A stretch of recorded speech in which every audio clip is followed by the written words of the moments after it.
ګرانو کتونکو دغه قبرستان دی ټول پکې فنکاران دي ټول اوس نن سبا زمونږ د دعا محتاج دي کوشش کوئ دې ته راځئ د قرآن تلاوت ورته کوئ چې الله تعالی یې هغه دنیا چې کومه ده ښایسته کړي. بیره دې نوښار موسیقار همدا پلرمي لاله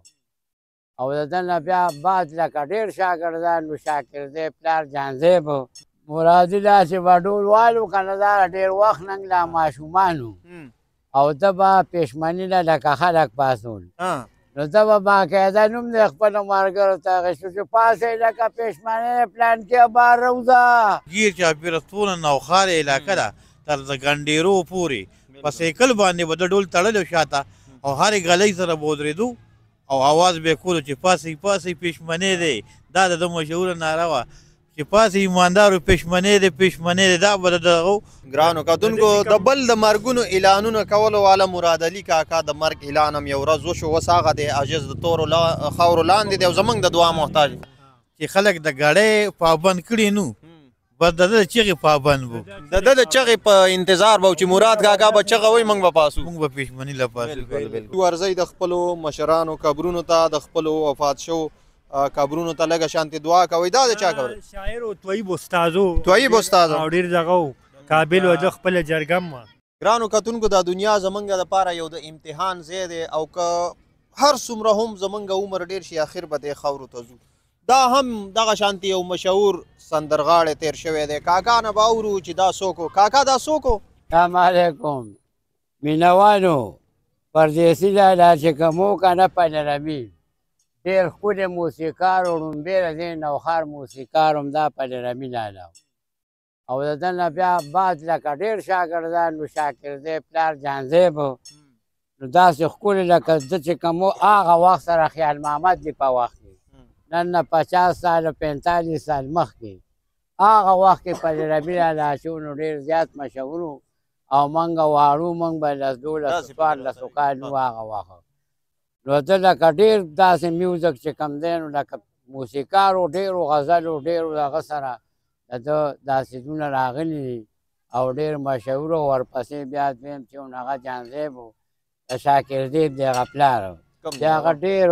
په دغه کې ډېر زیات په فلمونو کې په ډرامو کې لکه ډېر زیات بیا کار کړی دی هغه جانزیب او دغه کم کاکا دی وایي دلته کې بیا ډولکی غږاو مراد علي کاکا مراد کاکا مراد کاکا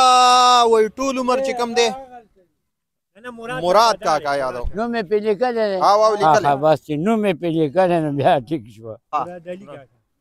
مراد علي کاکا هم په خپل ژوند کې ډېر خلک چې کوم دی پېشمنو ته راپاڅولي د ډېرو د مرګ اعلانات به یې کړي دي ډول به یې چې کوم دی په ډول باندې به د اعلانات کول دغه وګورئ تاسو دې خوا یار دا څه کوئ پېشمني خلک لکه ټول کلی ده به څنګه اواز کو چې پېشمني ته به خلک راپاڅول مرادي داسې به ډول والو که نه دا ډېر وخت ننګ لا ماشومان و او ده به پېشمني نه لکه خلک پاڅول نو ده به باقاعده نوم د خپلو ملګرو ته اخېستو چې پاسئ لکه پېشمنۍ پلانکې بار روزه ده به ملګري لکه بار راوښکه او هغه وخت هرې ګلۍ مخې ته به ودرېدو او باقاعده به اواز کولو که دغه بازار نه مسلم بازار نه والې دا غوم چې ګیر چاپېره ټوله نوښاره علاقه ده تر د ګنډېرو پورې په سایکل باندې به د ډول تړلی شاته او هرې ګلۍ سره به ودرېدو او اواز به یې کولو چې پاسئ پاسئ پېشمنۍ دی دا د ده مشهوره ناره وه چې پاسې ایماندارو پېشمنۍ دی پېشمنۍ دی دا به د دغو او بیا د ده نه پس د ده یو زوی و ذوالفقار نامې وه هغه به هم ورسره دفتر نوم یې دی هغه به هم ورسره دغه کولو کله چې مراد کاکا کمزوری شو نو بیا به دا 2 زامن به نو دوی ته به باقاعده علاقې ورکړې وې نو یو به داسې لاړو بل به په بل سایډ لاړو او هغه خپله ډیوټي به ښه برابر کوله بالکل ګرانو کتونکو د بل د مرګونو اعلانونه کولو والا مراد علي کاکا د مرګ اعلان هم یو ورځ وشو اوس هغه دی عاجز د تورو خاورو لاندې دی او زموږ د دعا محتاج څنګه دا به وي که نه ته به ګپ شپ بې لګولو ډېر زیات دغه و که نه لکه مرګرو له به اواز ورکولو بانې کاکا او داسې یو بل و وایي پاسئ پاسئ پېشمنۍ دی او ډم مرادی دی د خرباړو بېدوګي د خاتوخېلو غټ منانې دا به ده وي بالکل لکه دا بیا یو قسم له خلکو سره مذاق هم کولو ورپسې دونه وال مونږ تقریبا د باجوړه پورې ورپسې دونه واله پېشمني ماله بالکل ډېر طریقه د داسې جوړه کړې وه چې خلک د ګاډۍ پابند کړي نو بس د ده د چغې پابند وو د ده د چغې په انتظار به چې مراد کاکا به چغه وایي موږ به پاسو موږ به پېشمني له پاسو دا وګورئ که نه دا کرکټ ته دا اوس وګوره دا اوس دلته قبرستان ته راغلی کرکټ لګوي قبرستان ته راغلی دله میا جمشید چې کوم دلته په خاتو خیلو کې ولې غټ پارک جوړ کړی دغه ما خو ته وی هغه ځایونه هم ټول دغه کړو بالکل هغه بل یو جانزیب د هغه قبر وګورو بیا د پښتو مشهور سنگر جانزیب کاکا چې کوم دی هغه په دې دلته کې په دې قبرستان کې دفن دی او اوس هم د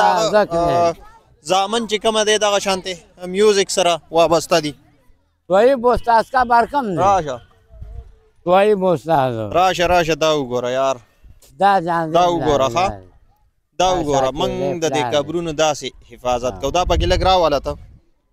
دې سیډ نه راوله دا چې کوم دی دا سپو دې کې ځان له ځای جوړ کړی دی د دې دپاره چې یخنۍ نه پې ځان بچ کړي هغه نه واو واو دا څوک و دا عرفان زیب دی دا په دې مشوخیلو علاقه کې پروګرام لتلی و او پای د چاګرنیټ ورشته پای کې دا درمي وفات شو دا د فرغزیب او شاکرزیب نوشیروي رور دی او دا جانزیب استاد جانزیب نوشیروي زیو د دې نه علاوه دغه جانزیب استاد اخیری آرامګاه ده دا جانزیب استاد دی دا وګورئ دا هم د موسیقۍ دا هم وایي ډېر لوی موسیقار او د فن سره چې کوم شاکرزیب اوس هم د فن سره وابسته دي که نه او چې زامن یې اوس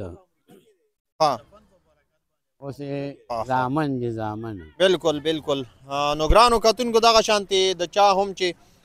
څوک وفات شوي ورځئ د خپلو مشرانو قبرونو ته د خپلو وفات شوو قبرونو ته لږه شانتې دعا کوئ دا د چا خبره شاعر و طیب استازو او ډېر دغه و قابل و د خپله جرګه م وه د یي په نوخار کې چې د شاعرانو لومبنۍ کومه جرګه جوړه شوې وه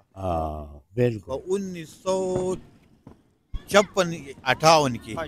د هغې لومبنۍ چې کوم چا بنیاد یې سرپرستي اعلی چې کوم و که نه دا د هغه د طیب استاد قبر دی سید محمد طیب شلاخیل که نه دا د هغې قبر دی خو بس د هغې بچي اوس په دې علاقه باندې نشته ټول بار دي مردان او پنډۍ کې دي دا خو ټوله د فنکارانو مقبره ده بیا غالبا ځکه چې مشهور فنکاران چې کومه دی په دې کې دفن دي لوی شاعر و چې ډېر لوی غټ شاعر کله تاسو به دا خبره اورېدلي چې وایي اجمل خټک په هغه برخه کې لکه باغ د جلسې نه را تښتېدلی و دا خبره ډېره زیاته مشهوره وه په هغه جلسه کې دی نیولي وو دی یې نیولي وو نو بیا د هغې نه پس دوی کوړې موړې ډېرې زیاتې خوړلې وې د بټو دور کې نو د هغې نه بس دا بیا غریب بیمار به پروت و کور کې که نه دا د نیشنل پارټۍ سره تعلق هم ساتلو خو بیا دې نه وروستو د نیشنل پارټۍ نه هم ډېر زیات خفه و بالکل نو ګرانو کتونکو دغه قبرستان دی ټول پکې فنکاران دي ټول خو دغه شانتې د خپلو اوس نن سبا زمونږ د دعا محتاج دي کوشش کوئ دې ته راځئ د قرآن تلاوت ورته کوئ چې الله تعالی هغه دنیا چې کومه ده ښایسته کړي ویډیو مخکې د ملګرو سره شیر کوئ ډېره مننه